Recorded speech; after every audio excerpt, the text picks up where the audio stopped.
Hello, and welcome to DFS Coach Talk. It is Saturday, December 19th, 2020. I'm Andrew Hansen, alongside Shane Caldwell, and it's time for the Week 15 Primetime Show. We've got Sunday night and Monday night games to gear up for, Shane, here. Do you have your Red Bull ready to go, or you have some energy late on Saturday night? Yep, got the Red Bull ready to go. Yep, we're going to be going all night. Probably crunch the primetime games, get into the main slate a little more.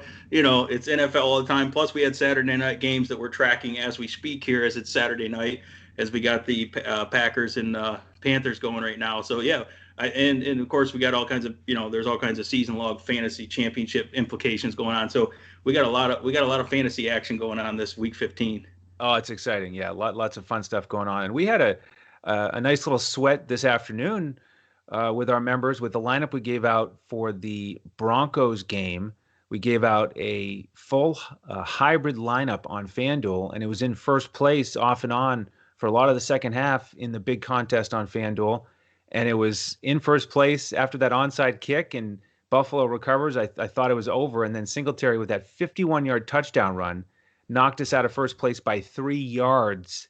So we would have had first place if it was a 48-yard touchdown or less, or if they just taken a knee like they should have. That was crazy. Yeah, it's crazy that you can lose by a fraction of a point, which is the equivalent of like a few yards, but that's definitely how these showdowns work. But yeah, that was an awesome lineup, and yeah, another impressive performance from Josh Allen and Stephon Diggs and those guys and the Bills. That's the first time they won their division in 25 years. So definitely happy for any Bills fans out there. Yeah, they're out there. So congratulations to them. I got a good friend named Harry who's a longtime Bills fan. So congratulations to him. All right, Shane. So here's what we're going to do. We have got to repeat that performance with a standout team here. We want these listeners to be able to build winners. And of course, join us as a member if you want our lineups. And we'll get you a tremendous offer about halfway through the show from our presenting sponsor, BetUS.com.pa.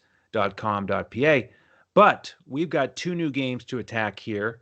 The Browns and the Giants, and two low totals here. This one's at 44 right now. Browns 4.5-point favorites. That's where it opened. We'll see how it ends up with Colt McCoy now playing quarterback for the Giants. And then in the second game, just to give you an overview, the Steelers are now 14.5-point favorites against the Bengals with a total of only 40. So implied totals of 27-13.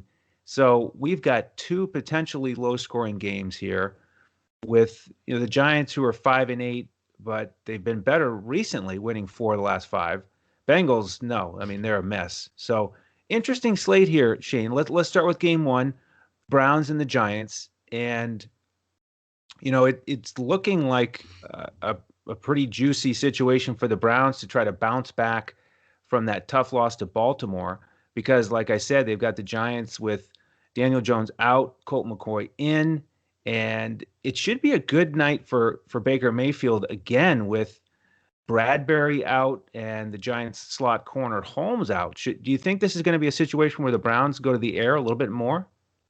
It is, and we've talked about the Browns running game, how much we love them all year, touting them. And now all of a sudden when I'm doing the matchup analysis for this, I'm like, I love the Browns passing attack. And I'm like, what is going on here? And, it definitely helps that they're still going to be able to run the ball, but it just sets up that play action so beautifully. The linebackers start creeping in, they start playing single high safety, and then Baker Mayfield goes to work, and he's looked great. Those bootlegs and throwing on the run recently, and it's almost like their passing game was better without Odell Beckham. I don't know if that had anything to do with it or not, but they certainly, these younger receivers that they have, along with Landry, have been great, and Baker Mayfield's looked great when he's passed. But I think really it starts with that run.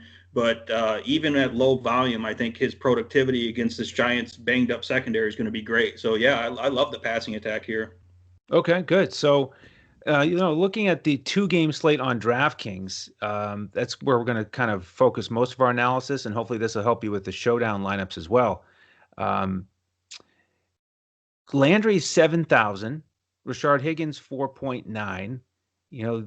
Pretty good options there. The running backs, like you said, we've played a lot of Chubb recently, but he's 8.3. He's the most expensive player here on this slate. In the first couple lineups I've been playing with, I've been more focused on Landry than Chubb.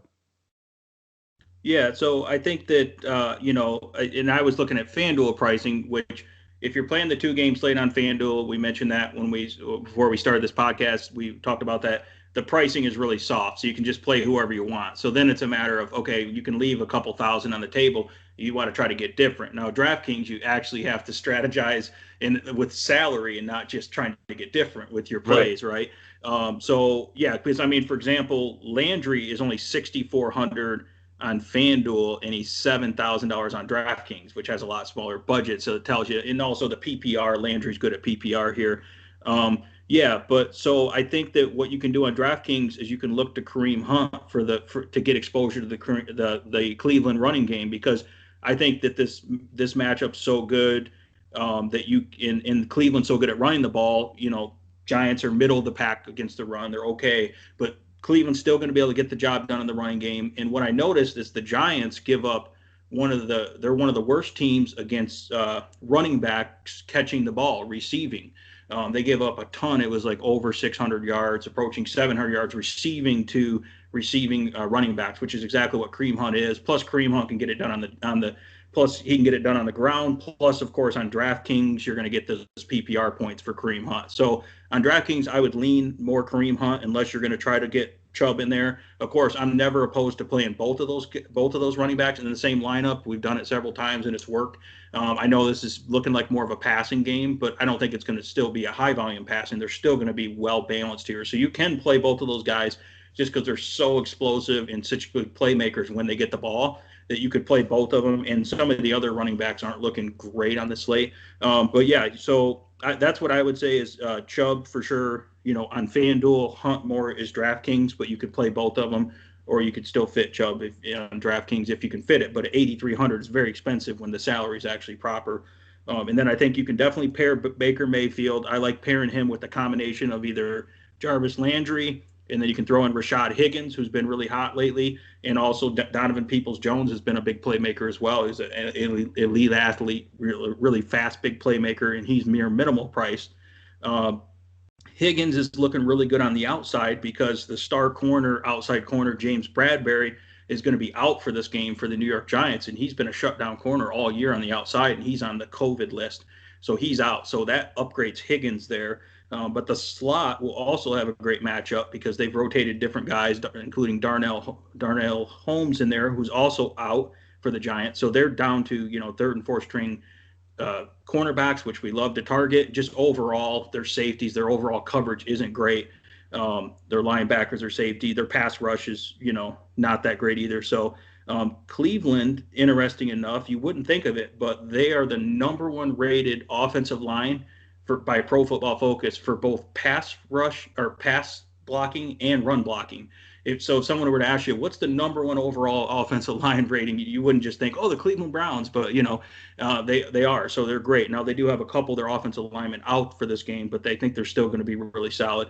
So yeah, you can definitely load up on two probably of the receivers for Cleveland if you'd like to pair them with Mayfield, and then you can probably choose one of the running backs. I think that you can go heavy with Cleveland with this game, and I think that that could be a pretty good strategy.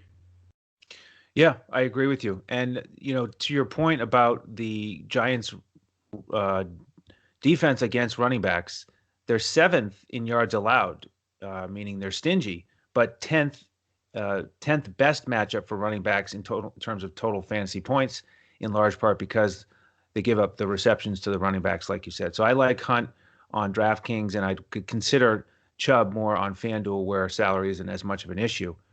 Now, let's talk about the Giants, where it's not really about salary. It's just about, do we like any of these matchups? And I'm not very excited about any of them, especially this passing game with Denzel Ward. Looks like he's back in for the Browns, and Colt McCoy under center. He got that win against Seattle, but he didn't do too much. So are you looking at any of these Giants players on a 2-game slate? I still like Wayne Gallman because the best way for the New York Giants to attack the Cleveland Browns defense is through the running game. Cleveland, again, middle of the pack. They're decent against the run, but the Giants have been good at run blocking and really bad at pass protecting, pass blocking here. So with them having a backup running back in a decent offensive line, a decent matchup in the trenches for running game. And Gallman's also looked good. That's their best way to move the ball here. So I look for Gallman as more of a volume play. He's a little bit touchdown dependent, but I think if they do get in the box, it'll probably be Gallman. So that's why I like him at a cheap price here.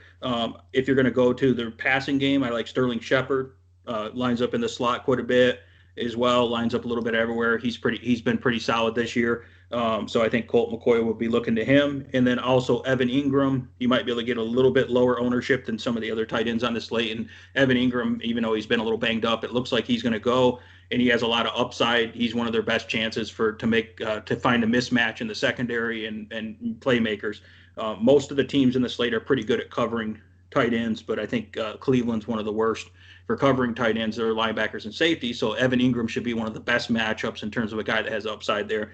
So that's where I'm kind of looking at for on the side here for the Giants. Yeah, if Denzel Ward is back for Cleveland, which is likely, then he'll probably shadow Slayton there, which is one of their big playmakers, and limit his upside as well. So you can get a little exposure to the Giants, but obviously it'll be very minimal here. I'm in the exact same trio there of guys I would consider. Gallman in play for me for volume.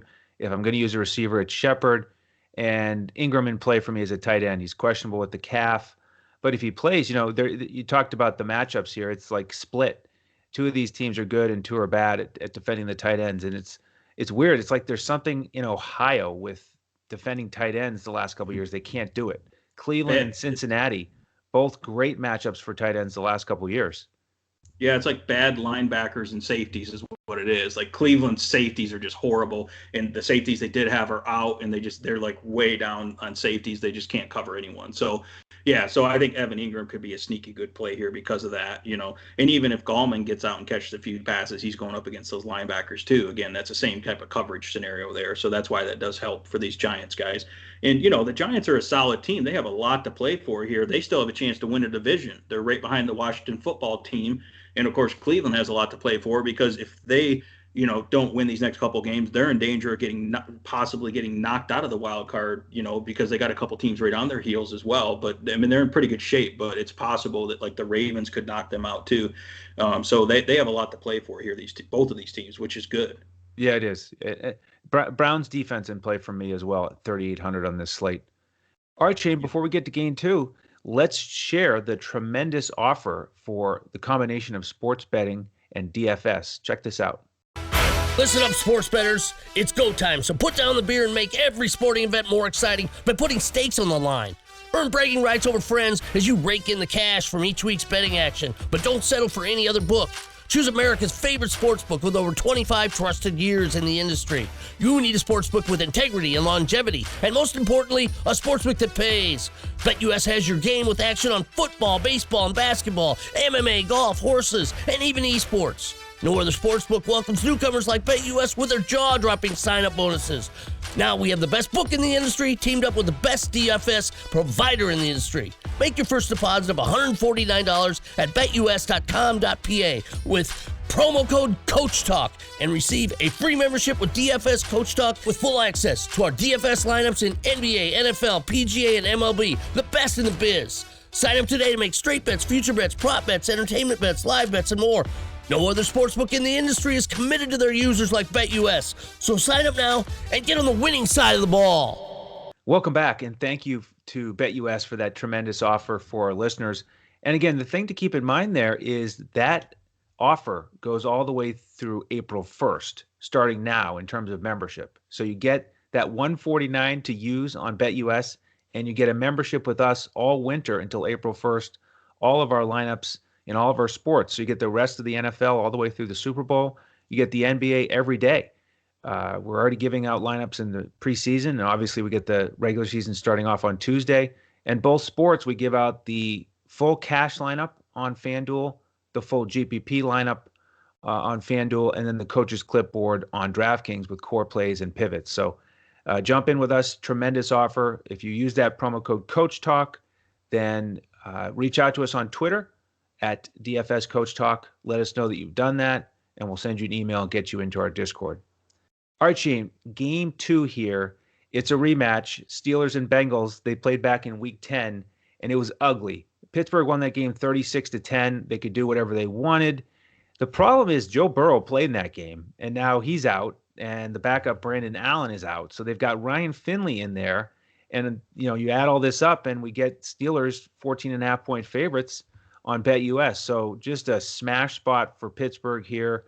How do you think they're going to approach it? You think Big Ben slings it around again 40-plus times, and they just, pick them apart with short passes all night long? Yeah, I mean, when we're preparing for these podcasts, we study the teams, and when you study the Cincinnati Bengals roster and you see what they've lost and where they're at now, it's ugly. I mean, they're probably worse than like the New York Jets at this point. It's just ugly. So yeah, you almost feel bad for them, but there's no mercy in the NFL here. So yeah, this is going to be ugly. I would probably bet I'd probably take the Steelers to cover the 14.5, and then that's how ugly it is. So yeah, it's the problem with Cincinnati. They have no pass rush. They're like the worst rated pass rush in the league, which is perfect for Big Ben because he just sits back there like a statue and just picks you apart. So there's not going to be much pressure on Big Ben. Their coverage is okay. They're not bad in coverage. They still have William Jackson, so he might be able to limit these wide receivers a little bit, whoever's on his primary coverage. But for the most part, they have a couple, they're decent in the secondary for safeties as well. But yeah, overall, Cincinnati's really bad. Their offense is bad as well. And of course, their offensive line. So yeah, so Big Ben is a primary target here just because he has so many weapons at his disposal. The only problem is, of course, they can run on them as well.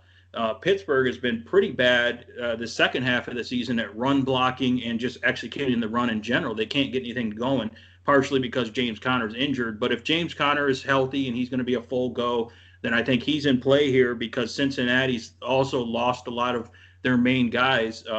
They've lost, DJ Reader and Geno Atkins, all their big guys that they rely on for stopping the run. So they're really decimated up front. So that means even though Pittsburgh's not good at run blocking, they should be able to create some holes against this weak Cincinnati defense. So I expect them to try to, as a kind of a tune-up game, to try to get the running game going and get a little confidence there. I expect them to pass or to run more in this game, where in past games all they've done is pretty much exclusively pass here. So it'll be a little bit more balanced. Kind of the opposite of Cleveland, what we talked about earlier, where Cleveland normally runs, they're going to pass a little more. Pittsburgh normally passes, they're going to run a little more here. So you can get exposure to both the running and passing game. You get James Conner. If you're going to go to the passing game, I prefer Juju Smith-Schuster and Claypool because I think they're going to avoid William Jackson coverage a little bit more, where Deontay Johnson is looking like he'll probably be shadowed or be covered the most by William Jackson, who's been pretty much a shutdown corner for the most part. Really low catch rate, really good coverage grade here. So I like Juju Smith-Schuster and Claypool. Love James Conner, Big Ben.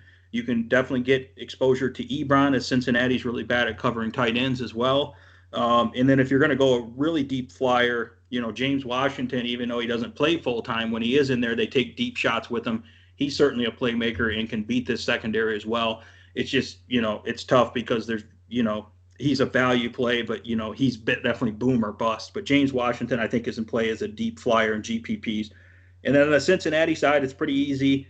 Can't really trust the running game. Can't really trust much in the passing game. So pretty much like Tyler Boyd's the best matchup in the slot. It's not going to be easy. He's going up against Mike Hilton, who's a good slot corner, but Tyler Boyd moves all over the place. He's a great route runner. He should be able to get open, and I would expect this inexperienced quarterback, Ryan Finley, to be passing over the middle rather than taking shots on the outside. I mean, this quarterback, Ryan Finley, is going to be running for his life. So if he does have a chance, it's a quick drop back and a quick dump down over the middle, and hopefully Tyler Boyd can run after the catch. So if you want to get a little bit lower owned player that has a chance maybe for a touchdown in a decent game, I would say Tyler Boyd is your guy from Cincinnati. I don't think anyone's going to really play him that much because they're going to see the matchup, which is true. It's a really difficult matchup, but Tyler Boyd's the most talented guy in the best spot here. But overall, this is an ugly game, and the Steelers can do whatever they want, really. And you don't know. In the second half, the Steelers might just start putting backup guys in there. Big Ben might not even play the whole game if they get up by 35 points. That's how ugly I think this game could get. But you got to have exposure to it because it's good. They're going to just annihilate the Bengals. Yeah, I agree. No doubt about it. Yeah, if you look at the Bengals side, I can follow up quickly on that one. The only guy I circled a price tag on was Tyler Boyd. On DraftKings, he's 4.8, which is way too cheap for a guy with that much talent. I mean, this year he has 78 catches and 4 touchdowns. So he's awesome in PPR, as you know. And yeah, the quarterback situation is a mess, but I'm going to play him a bunch here as my only Bengal. On the Steelers side, yeah, I echo everything you said. The passing game is interesting because this was that that first matchup. It was almost like that coming out party where Pittsburgh took it to the next level with these short passes and just picking a defense apart and doing whatever they wanted, 5-6 yard passes instead of running the ball. And it was so balanced. Deontay had 116 yards and a touchdown. Claypool 56 yards and 2 touchdowns. And Juju 9 catches for 77 and a score. So it's just, go ahead, take whichever guy you want.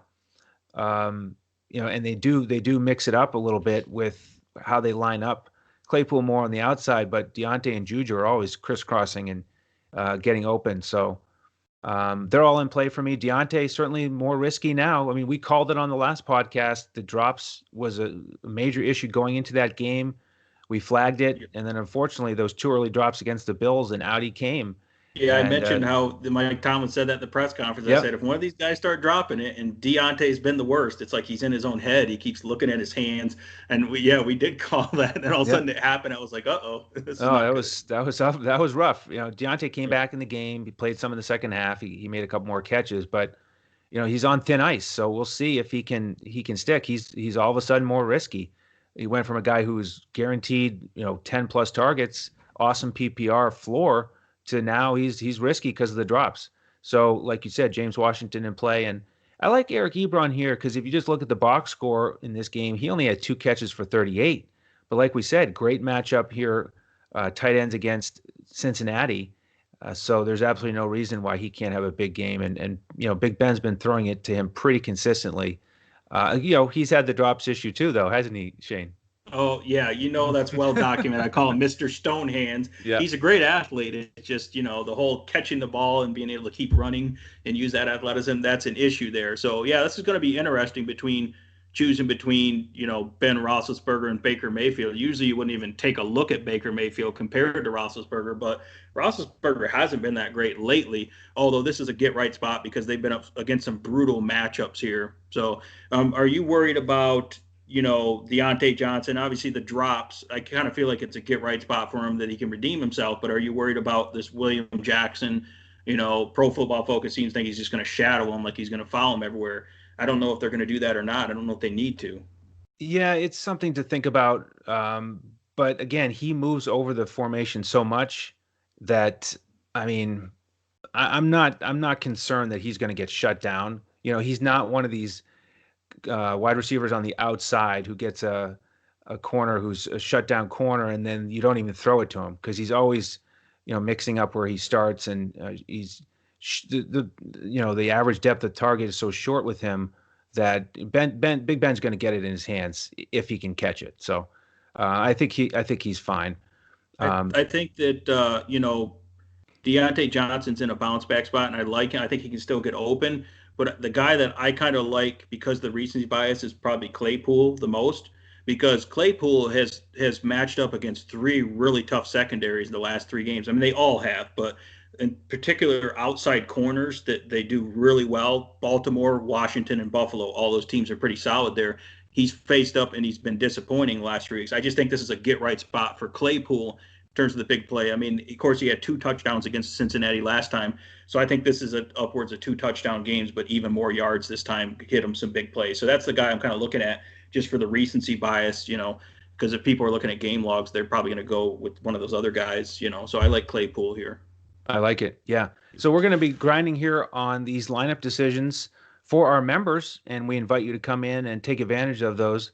As we mentioned, you've got the combination with betting if you want the BetUS offer, or there's another way to join us as a member if you're not into sports betting. You just want to focus on DFS. Just go to our website, dfscoachtalk.com, straight sign up there as a member with whatever length of time you want, week, a month, or the same package is available for $149. You don't have to go get that free betting option on BetUS. You just pay the $149, and it's the full access membership with us until April 1st. So We'd love to have you. We give out the full lineups 45 minutes before kickoff. So jump in here late Saturday night, early Sunday in time for the main slate on Sunday at 12:15 Eastern. And then we give out these primetime lineups at, let's see, about 7:40 p.m. Eastern. We'll give out the two-game lineups and the showdown lineups for Sunday night. And then Monday, of course, we give out the Monday night showdown lineups. Shane, did I cover all those correctly? Yeah, I think so. I just wanted to mention it's a great time to sign up for DFS Coach Talk. I know we talked about it a lot on the NBA podcast. This week is you're going to be able to get in on every night those awesome lineups for NBA, which we specialize in, and you're going to be able to get all the NFL stuff, finishing out the end of the year here and going into the playoff slates.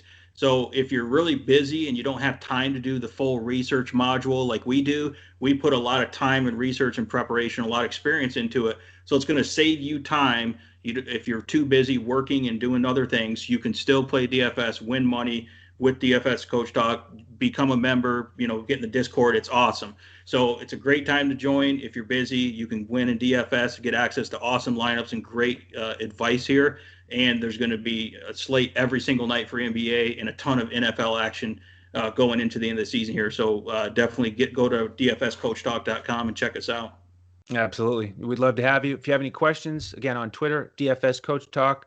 You can find Shane at DET Sports Shane. I'm at Language Olympic. And the coach is available at JOESARVADI. If you could, on YouTube, hit the like button, hit subscribe so you know when these podcasts are coming up. We're still doing 5 NFL podcasts per week, and we'll do 5 NBA podcasts per week on YouTube and wherever else podcasts can be found. 2 NBA podcasts per week that'll be exclusive to our members. So that'll do it for tonight. Good luck on your Sunday night and Monday night lineups. On behalf of Shane Caldwell and the rest of the DFS Coach Talk team, I'm Andrew Hansen. We'll see you next time as we look to crush it in DFS.